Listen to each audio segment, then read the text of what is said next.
Hi, I'm Tom Zimmerman from the EMDR podcast. This episode is about therapist anxiety, particularly new EMDR therapist anxiety when starting to do EMDR therapy. And I want to find a way to be super, super kind to everybody. Be kind to clients, be kind to you, be kind to trainers who trained you.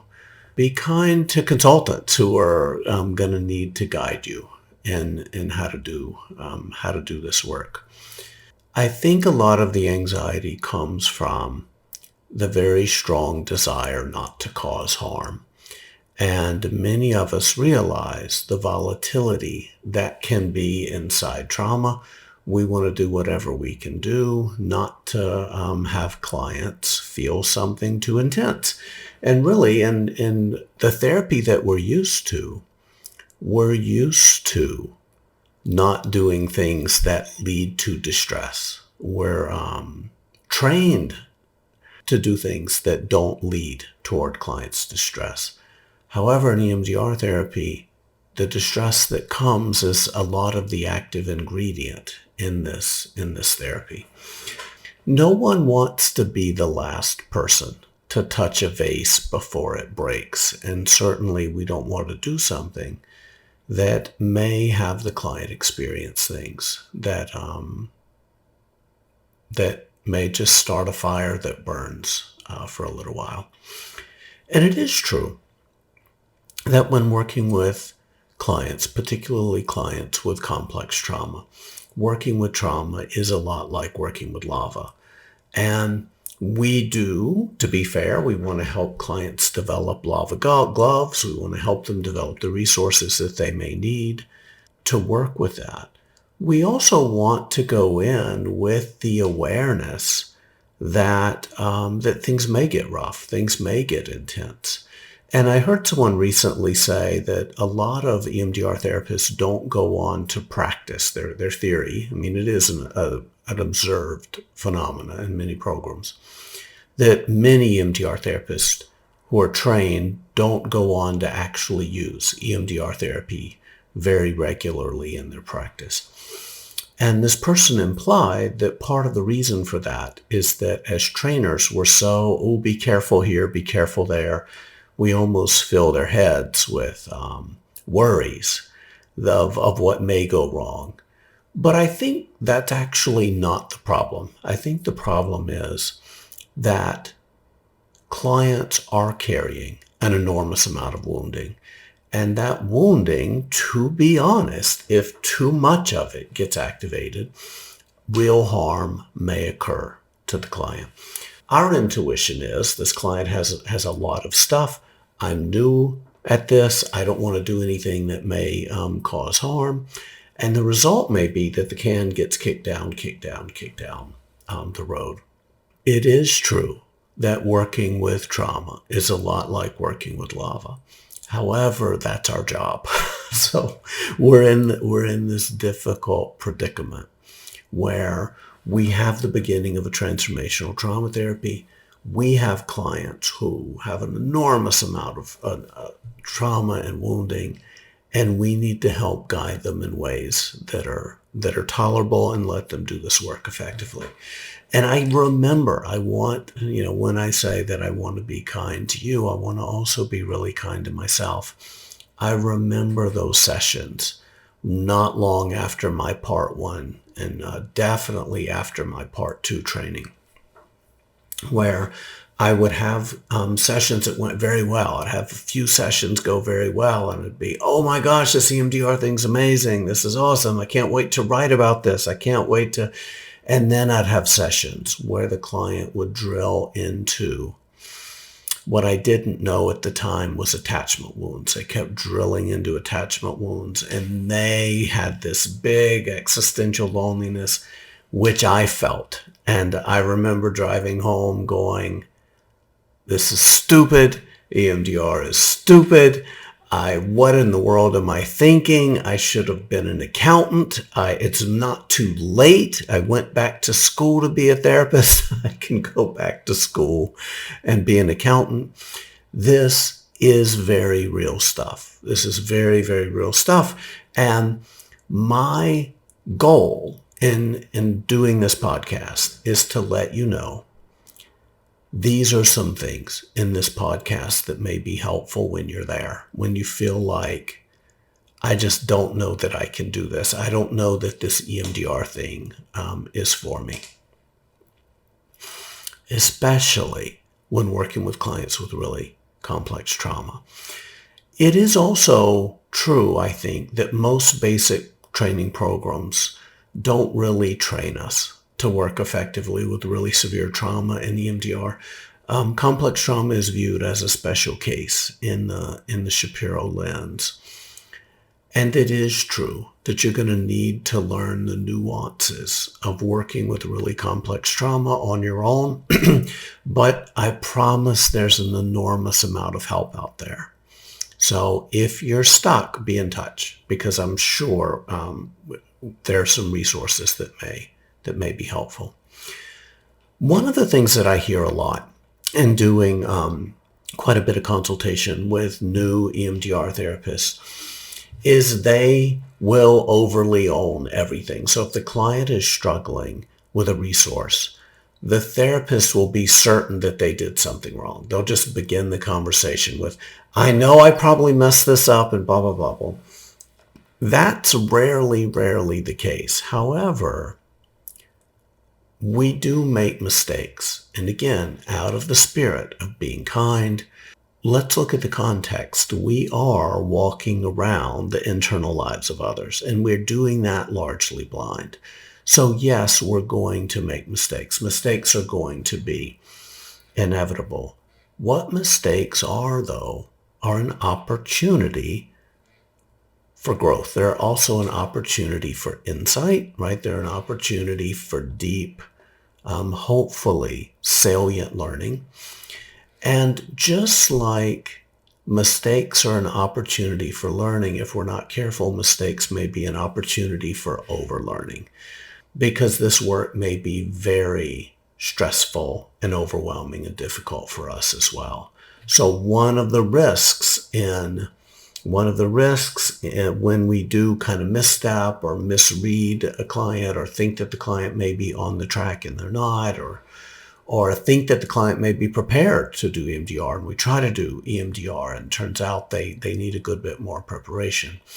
One of the risks in that is that we make it almost completely about ourselves and say, I'm not going to work with any more clients who, XYZ, any more clients who have. So when we have reactions, we also have pretty strong counter reactions. That is another risk, I think, in not having a way to route our mistakes, not having a plan to deal with our mistakes. And again, not every negative response that a client has in EMDR therapy is your mistake. So we want to get a little bit of our ego out of this, right? What information, I say this over and over in different podcasts, when clients have difficulties, what information is that difficulty communicating? What's underneath that? While it seems like there may be a lot of risks in doing this work, I also want to highlight the very important risk in not doing this work. If we're not careful, we may make that omission bias and conclude that the safest course of treatment is not to provide treatment. That lets us avoid any really strong feelings of ownership of the client difficulty.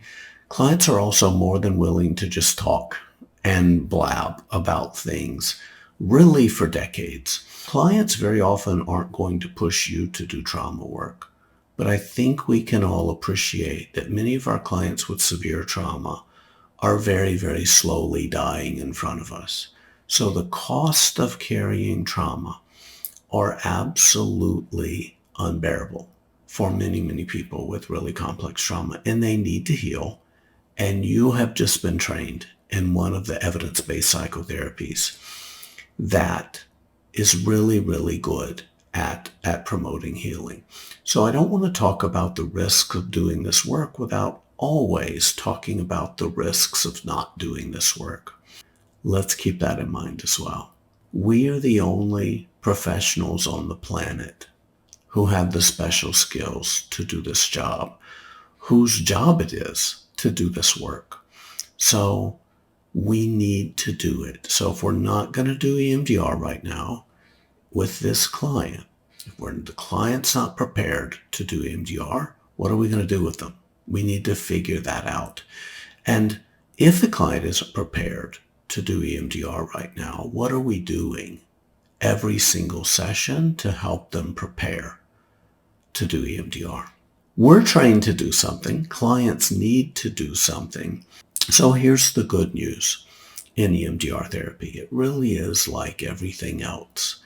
You learn to do it by doing quite a bit of it, and you learn to do it well by doing a lot of it with your eyes open and making sure that you're learning as information comes. You're learning the lessons in how to do this well, but you're not over-learning those lessons.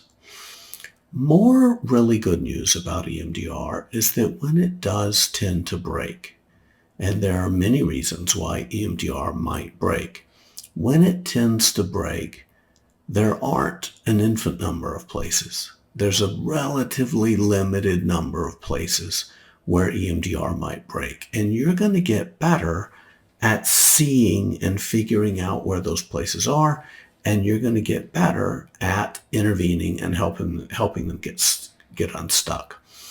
Again, when clients struggle, there's information in that struggle. When clients struggle, that is not failure. It is information. Learn how to extract that information. And there are plenty of consultants that can help you figure that out. Also, one of the scary things, I think, for many new EMDR therapists is that we're pretty comfortable dipping our toe into phase one. We're accustomed to the idea that there may be multiple ways to do a phase one, and there may be multiple ways to do a phase two. But what I want to encourage you to think about is that there really are ways to dip your toe into phases 3, 4, 5, and 6. And there are lots of ways to learn how to do that. So it does feel like, in some ways, we're walking the client to the end of a diving board and encouraging them to just jump in once we get into phase 3. And I'm not sure that's true. I know that's what it feels like, but that's not really, I think, what the way that we absolutely have to work with clients with really complex trauma. So I've been a big advocate of the dip your toe in approach into every phase of EMDR therapy, and clients with complex trauma, clients with complicated systems benefit pretty deeply from a dip your toe in approach, including in phases 3. I would say especially in phases 3, 4, and 5. The more you do this, the more you are going to trust the process. So the more you do this, when difficulty comes, you're going to be able to greet it instead of with fear or with terror. When difficulties come, you're going to be able to greet it more with glee and understanding. You're going to be able to be appreciative of the information that is coming, because that information is going to inform absolutely everything we're going to do from this point forward. And you will get, I promise, you will get better at intuiting when clients start to get stuck. Yeah, it seems like they're stuck. Yes, they're stuck. And then once they're stuck, strategically and effectively intervene so that we can get them unstuck and can get them out of the way. EMDR therapy, from both the therapist seat and from the client seat as well, it's pretty much like everything else. It gets better the more of it that you do. It gets easier the more of it that you do. And I want to emphasize that there are a lot of resources out there to help you should you get should you encounter something that doesn't make sense based on what you think should be happening.